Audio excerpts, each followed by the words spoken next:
Welcome back to the channel, everybody. I am Mick Alphanim. So we have so much news going on right now. It's unbelievable in my humble opinion. But if you will really take a close look at what's going on, you see the setup for domination when it comes to the bank coins. Let's just take this off. Let's start off with this article here on U.Today, right?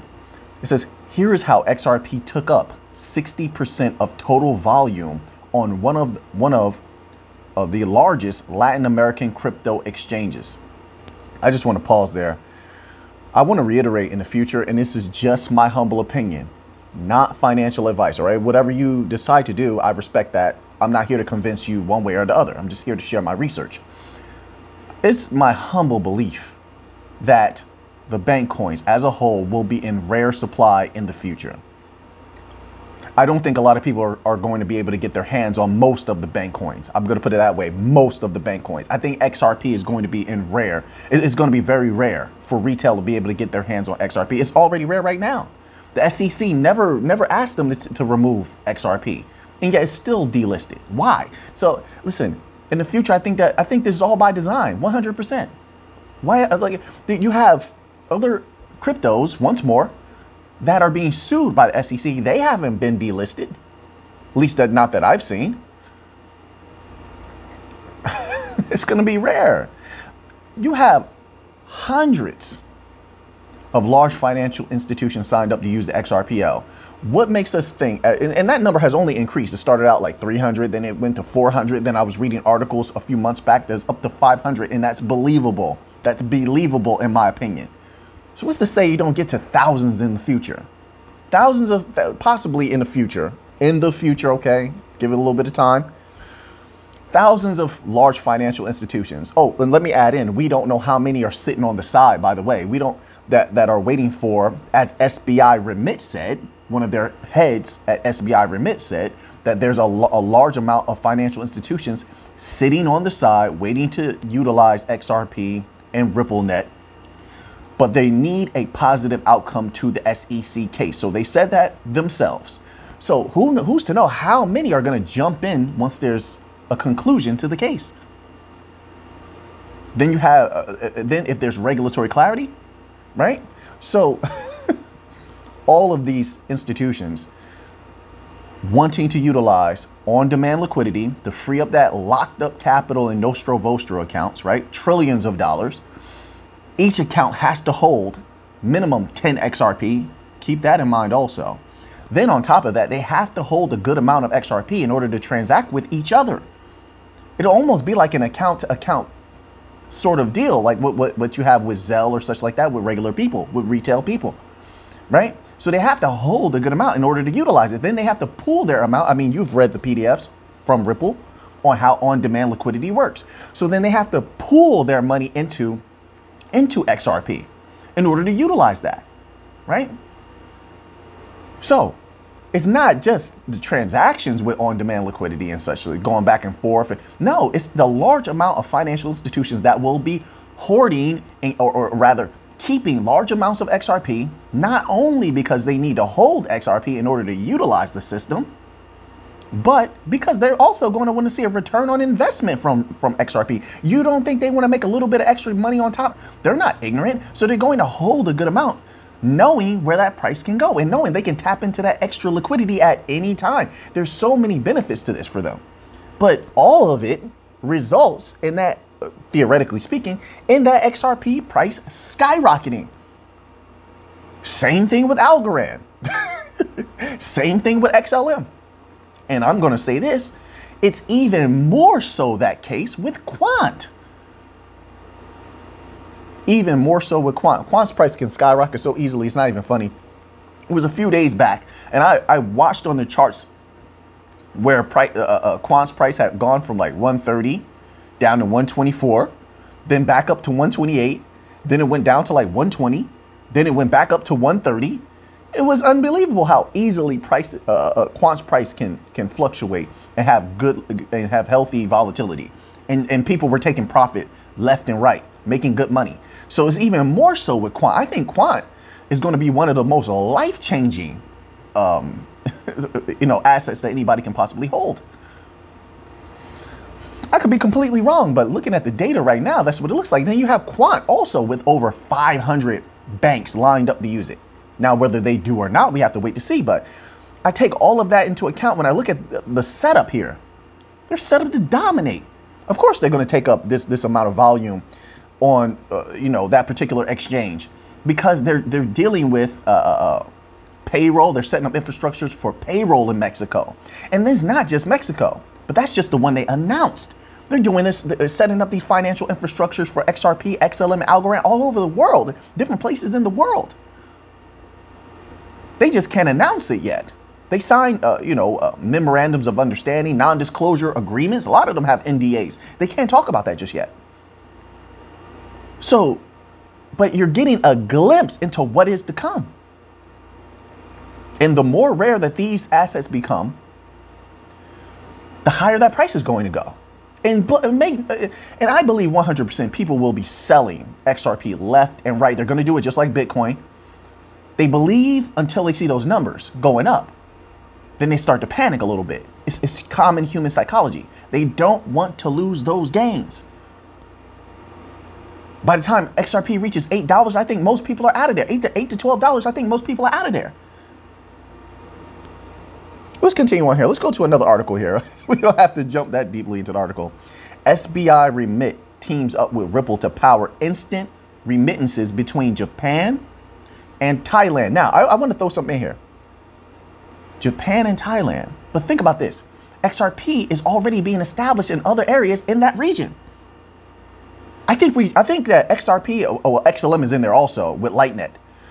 If Lightnet continues on the path that they had posted on their website way back when, a lot of you screenshotted that, so you have the factual information about them utilizing Stellar Protocol.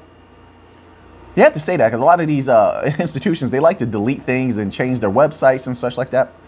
But we have the documents and the screenshots, right? But we're both in there, XRP, XLM. However, the relationship and the capital flow between different areas like Japan, Thailand, and the tourism and the advent of, what do you call these individuals? Digital nomads. That's another thing. So you have a lot of the population of the world is now on the move, especially from the so-called West. They have their digital businesses and they're starting up. They move from one place to the next. So they go from, let's say, Thailand to Malaysia, to Vietnam, to Japan, and back again. They move around constantly. That's why they're called digital nomads. If you haven't heard about it, look it up. And so there's going to be a large amount of capital flowing in and out, in and out. And not only that, a lot of people from the West are moving to these particular areas. A lot of people from the West are moving to Japan. They're moving to Thailand. They're buying homes there. They're starting businesses there. They're moving to Vietnam.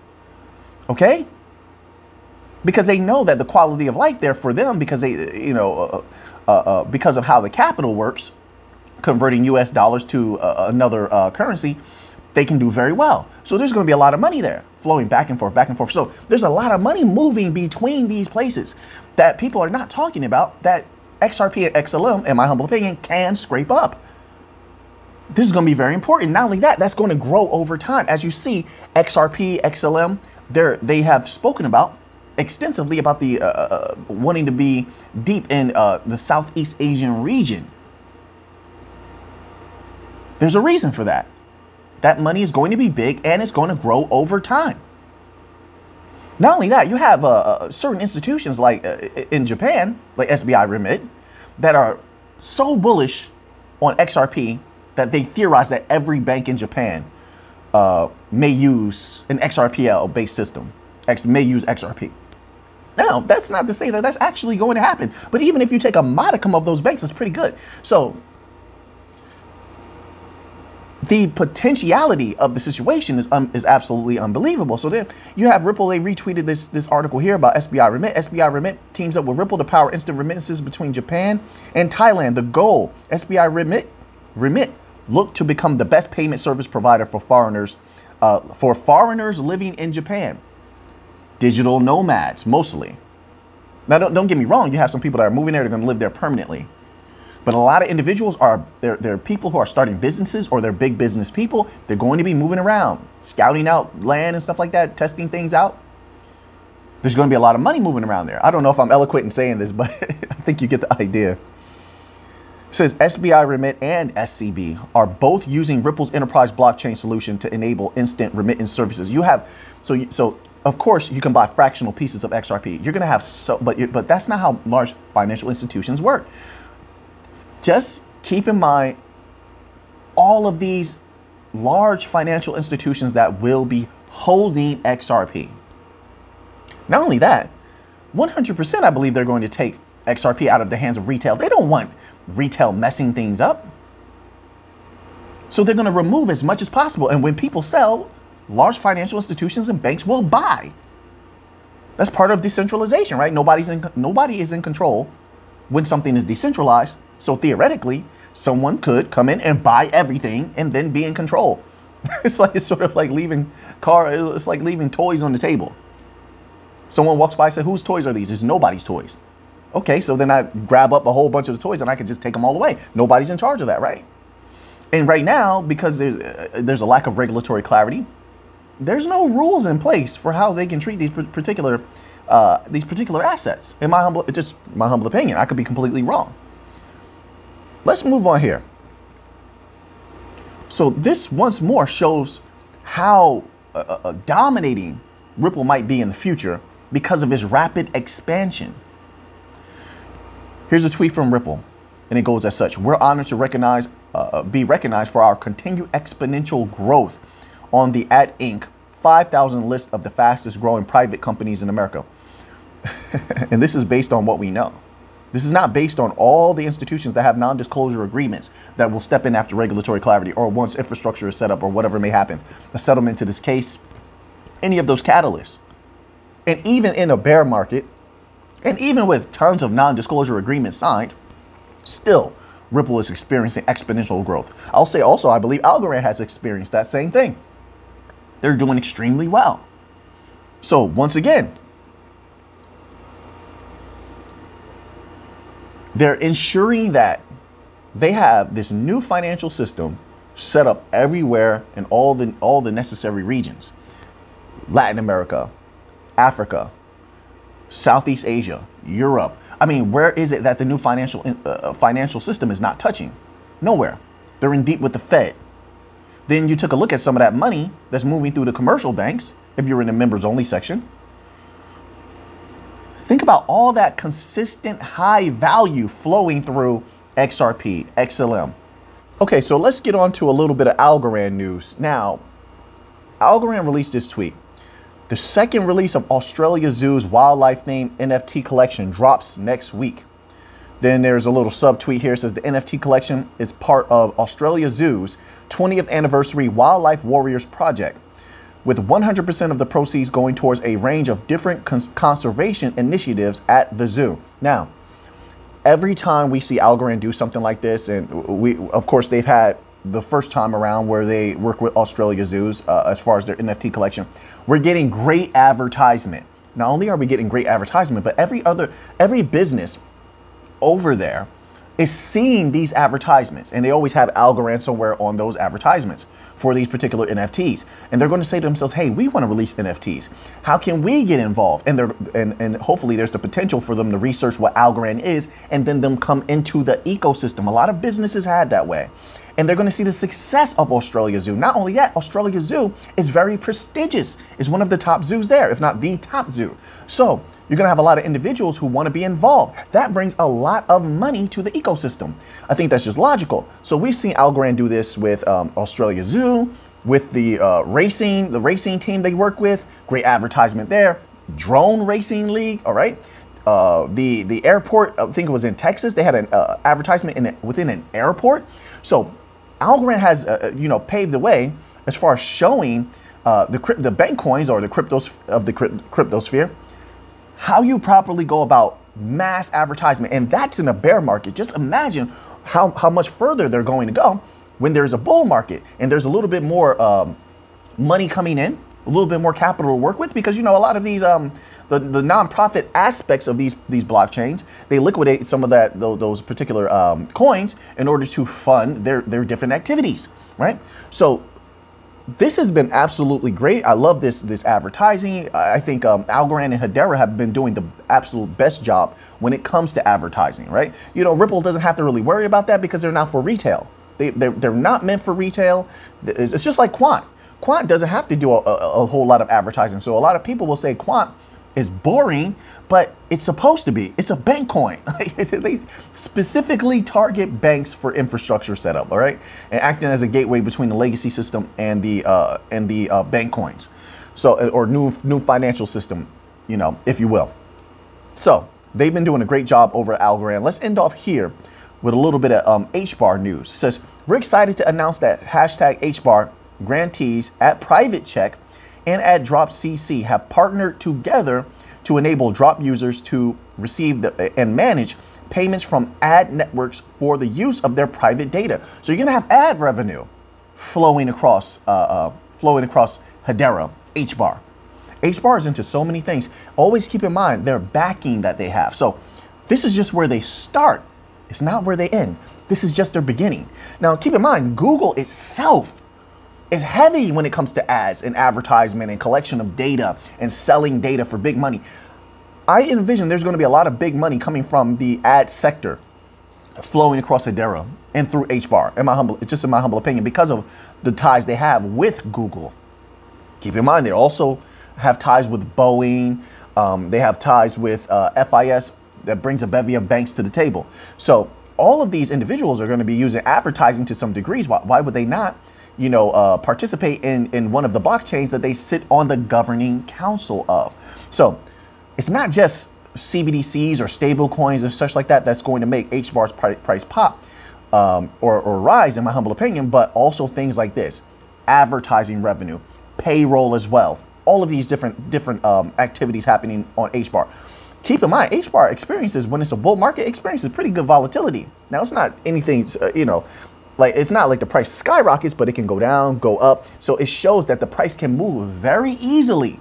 This is what I'm saying. I hope I'm conveying that clearly. My apologies if I'm not.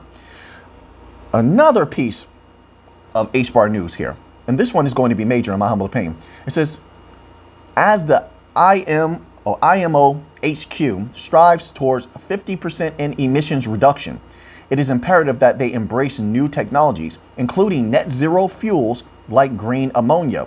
An estimated $5 trillion market by 2050, $5 trillion. Every time we're talking about these net zero and carbon zero and green initiatives, we're talking big money. So it's not just, you know, these institutions are going to help the planet. They want to help the planet. No, there's big money involved. There's technologies involved.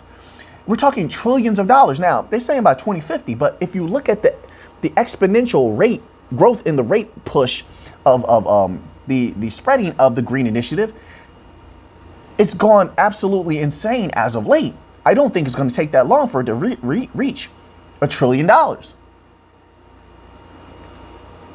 This is going to be huge. And this is just one aspect. This is just green ammonia fuels. That's it. Imagine all the other facets of this, how much more trillions of dollars may flow through some of these protocols that need to track these things, right?